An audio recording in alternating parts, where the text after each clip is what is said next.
सन्माननीय व्यासपीठ, आजच्या या स्वामी रामानंद शिक्षण प्रसारक मंडळाच्या वतीनं आपल्या अंबड आणि घनसंगवी तालुक्यातील नीट परीक्षेत विशेष प्रावीण्याचं यश मिळवलेले आपले सर्व विद्यार्थी मित्र यांचा सत्कार सोहळ्यासाठी उपस्थित असलेले व्यासपीठावर तालुक्याचे माजी आमदार, संस्थेचे संस्थापक अध्यक्ष आदरणीय शिवाजीराव चोते साहेब, या कार्यक्रमासाठी जालन्यावरनं आपल्या जालना जिल्ह्याचे जिल्हा शल्य चिकित्सक यांनी विशेष उपस्थिती दर्शवली असे राजेंद्रजी पाटील साहेब, त्याचबरोबर माझ्या विनंतीला मान देऊन उपस्थित राहिलेले सुदाम बाप्पा मुकणे असतील, त्याचबरोबर DCC बँकेचे संचालक दीपक आबा असतील, त्याचबरोबर राष्ट्रवादी काँग्रेस पार्टीचे जिल्ह्याचे नेते, आम्हाला नेहमी मार्गदर्शन करत असणारे आणि सर्वोदय शिक्षण प्रसारक संस्थेचे अध्यक्ष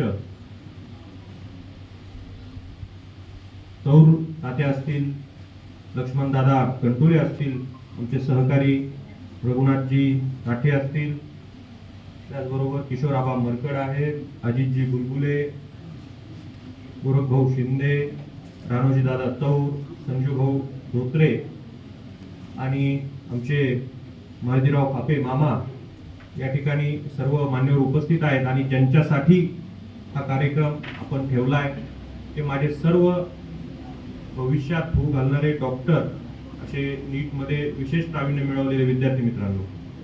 खरं तर हा 2 तालुक्यांमधला 55-56 विद्यार्थ्यांना आपल्या 500+ मार्क मिळाले, हा खरंच खूप मोठा आकडा आहे.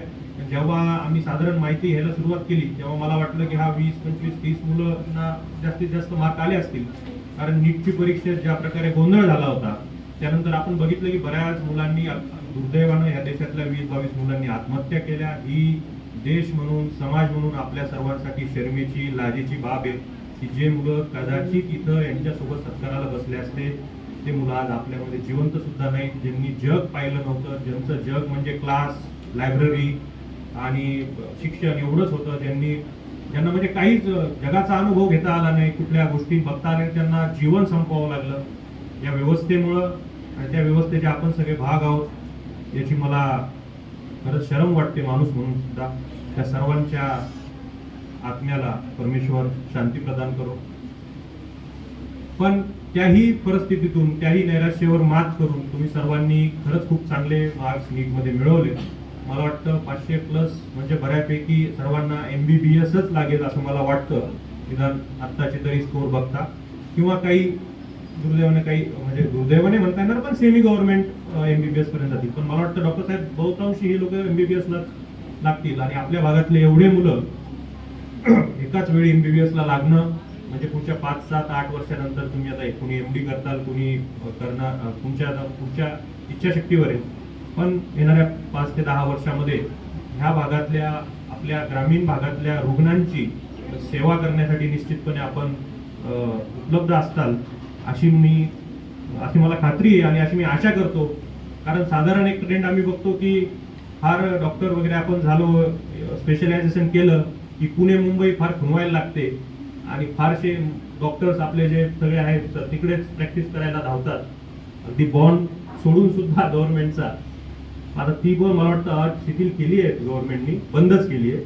पण तरी पण अशी एक आशा, अशी एक विनंती तुमच्या समोर करतो की आपल्या भागातल्याही लोकांना आपण सेवा दिली पाहिजे, कारण आपल्या भागातल्या लोकांना फार जाणीव गोष्टींची कमी आहे. आम्ही काल परवा अंबड मधल्या होळकर नगर सारखी छोटासा भाग आहे, तिथे डोळ्याचा चेक करणारा कॅम्प घेतला.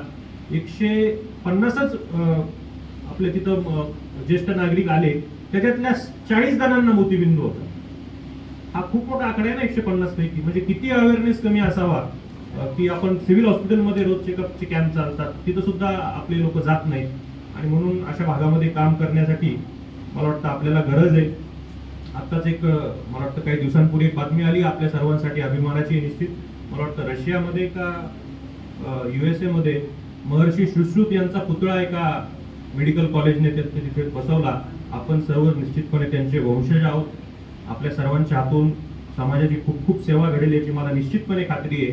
आणि असंही या ठिकाणी एक वाटतं की या संस्थेच्या माध्यमातून काम करत असताना असं एक माझं स्वप्न आहे किंवा मला असं वाटतं की निश्चित आपल्या ह्या भागामध्ये आमचं सुद्धा संस्थेचं असं एक ट्रस्ट हॉस्पिटल असावं आणि तिथं जर तुमच्यापैकी कुणी आम्हाला सेवा देण्यासाठी आलात तर मला निश्चितपणे ह्या कौतुक केव्हा सारखं निश्चितपणे झाल्यासारखं वाटेल आणि परमेश्वराच्या मनात असलं तर तीही इच्छा आपल्या सर्वांच्या आशीर्वादानं पूर्ण होईल. मला याच ठिकाणी एवढंच सांगायचंय की चांगल्या डॉक्टर्सची ह्या देशाला या समाजाला खूप गरज आहे.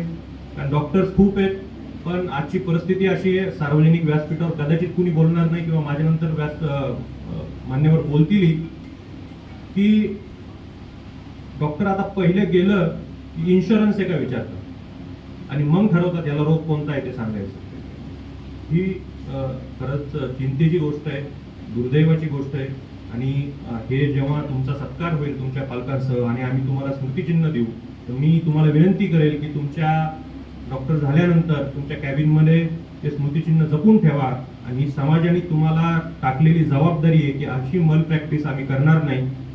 आलेल्या रुग्णाचं योग्य निदान करून योग्यच उपचार करू, पैशाच्याच मागे आम्ही पळणार नाही ह्याची जाणीव आणि ह्याची विनंती म्हणून आम्ही तुम्हाला तो सन्मान चिन्ह तुम्हाला आम्ही देतोय.